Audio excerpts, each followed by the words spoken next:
The moment I heard the front door close, I knew. I knew he wasn't coming. Again. I stood there, gripping the strap of my bag, staring at the spot where my husband had just been. He didn't even say a proper goodbye, just a rushed, "Sorry, something came up," before vanishing like a ghost. I let out a slow breath, forcing myself to stay calm. It wasn't like I hadn't been through this before. The last-minute cancellations, the late nights at work, the quiet, almost mechanical way he treated me these days. But today was supposed to be different. We had planned this trip for weeks. A drive to the coast, some fresh air, just the two of us. A chance to reconnect. And now? I glanced toward the staircase. He was still here. His son. Technically my stepson, but that word always felt too formal. He had lived with us since he was a teenager, and now, at 21, he was home from college for the weekend. He was sitting on the couch, scrolling through his phone, pretending not to notice what had just happened. I swallowed my frustration. "Looks like it's just us," I said, forcing a smile. He looked up, studying me for a second before nodding. "Guess so." It wasn't excitement, it wasn't disappointment either. Just indifference. The kind you expect from someone used to people leaving. "Still up for it?" I asked. He hesitated, then shrugged.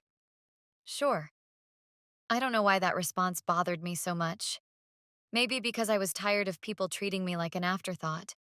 Maybe because I needed this trip to mean something. Or maybe because deep down, I knew that what I was looking for, what I was missing, wasn't something my husband could give me anymore. The drive was quiet, almost too quiet.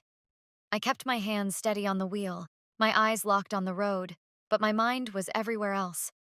I could feel the tension sitting between us, thick and unspoken. He had his window down, letting the salty ocean air roll in, his fingers drumming absently against his knee. I stole a glance at him. He looked so much like his father. Same strong jaw, same distant expression. But there was something softer in him, something less hardened by time. "You sure you wanted to come?" I asked, breaking the silence. He turned his head slightly, studying me. "Why wouldn't I?" I shrugged, keeping my tone light. Didn't exactly seem thrilled about it. He exhaled a small laugh. "I just didn't expect it to be just us." Neither did I, but I wasn't about to admit that. The coastline stretched ahead, the waves crashing against the cliffs. I pulled into a secluded parking lot near the beach, cutting the engine. For a moment, neither of us moved. Then, he reached for the door handle. "Let's go," he said, his voice unreadable. I followed, pretending the weight in my chest wasn't there. The sand was warm beneath my feet as we walked toward the water, the waves rolling in slow and steady. The beach was nearly empty, just a few distant figures scattered along the shore. Perfect. Quiet. No distractions.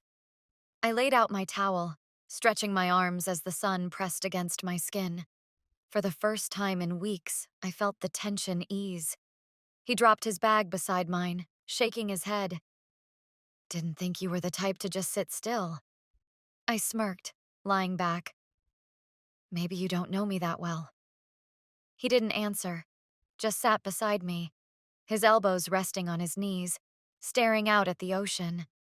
There was something about his silence that unsettled me. I told myself it was nothing.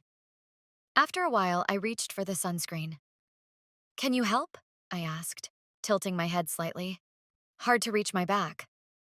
He hesitated, just for a second, then took the bottle. The first touch was cautious, almost distant. But as his hands moved, smoothing the lotion over my shoulders, a shift happened, not in the way he touched me, but in the way I felt it. I closed my eyes, exhaling slowly, focusing on the steady pressure of his hands. It was nothing, just a simple gesture. And yet I couldn't shake the feeling that something had changed. The drive home was quiet, but not the same kind of quiet as before. It wasn't awkward. It wasn't empty. It was something else entirely. Something neither of us had the words for. I kept my hands on the wheel, eyes locked on the road. But I could feel his presence beside me, too aware of every small movement, every breath. By the time we pulled into the driveway, The sky had darkened, the house standing silent in the dim light. My husband still wasn't home, not that I expected him to be. I killed the engine, gripping the wheel for a second longer than necessary. He didn't move, neither did I. Then, as if something had been decided in the spaces between words, it happened. I turned my head. He was already looking at me. There was no hesitation, no second guessing, just a moment suspended in time before we both leaned in, meeting somewhere in the middle. It was brief, a whisper of something unspoken, but it was enough. We pulled back at the same time, reality crashing down around us. My heart pounded as I reached for the door handle, my fingers unsteady. "This never happened," I muttered, stepping out of the car. But deep down, we both knew that was a lie. I told myself it was nothing, a mistake, a moment of weakness, born from loneliness, from something neither of us knew how to name. But no matter how many times I repeated it, I couldn't erase the way it felt, the weight of it, the way my pulse had roared in my ears, drowning out reason.